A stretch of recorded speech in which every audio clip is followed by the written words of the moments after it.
Praise the Lord. യാത്ര ചെയ്യുന്ന വ്യക്തികളെ പോലെ കുറേ കാര്യങ്ങൾ മനസ്സിലാക്കിയിട്ടുണ്ട്. പറയാനായിട്ട് എൻ്റെ ഒരു ജീവിതത്തോട് ബന്ധപ്പെട്ടുള്ള ഒരു കാര്യം മാത്രം ഞാൻ പറയുകയാണ്. യേശു നമുക്ക് വേണ്ടി മോചന ദ്രവ്യമായി നൽകി. പക്ഷെ എന്നിരുന്നാലും എൻ്റെ മക്കള് ഈ ചില്ല് പൊട്ടിച്ച് നടക്കുന്ന പോലെ അവരുടെ ഇഷ്ടത്തിന് അനുസരിച്ച് നടക്കുകയാണ്. അപ്പോൾ കർക്കശക്കാരനായി അവനെ തിരുത്താനും എല്ലാം ശ്രമിക്കുന്നുണ്ട്, പക്ഷേ ഒന്നും നടന്നില്ല. അപ്പോഴാണ് ഈ അഗസ്തീനോസിൻ്റെ സംഭവം പറയുന്നത്.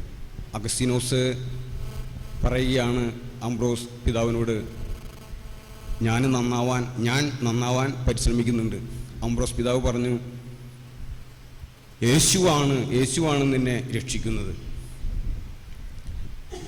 യേശുവിൻ്റെ പ്രവർത്തനമാണ് രക്ഷിക്കുന്നത് എന്ന് മനസ്സിലാക്കി. അതേപോലെ നമ്മുടെ ഈ മാതാപിതാക്കളുടെ വ്യഗ്രത കൊണ്ടല്ല മക്കള് ശരിയാവുന്നത്, യേശുക്രിസ്തുവിൻ്റെ ആ പ്രവർത്തനം വഴിയാണ് എന്ന് മനസ്സിലാക്കി. കാരണം ഭൂലോക പാപങ്ങൾ നീക്കുന്ന ആ യേശുവാണ് എല്ലാവരെയും രക്ഷിക്കുന്നത്. ഞാൻ കാണാപാഠം പഠിച്ച വചനം ഇതേപോലെ പറയാറുണ്ട്, കർത്താവായ യേശുക്രിസ്തുവിൽ വിശ്വസിക്കുക, നീയും നിന്റെ കുടുംബവും രക്ഷ പ്രാപിക്കും.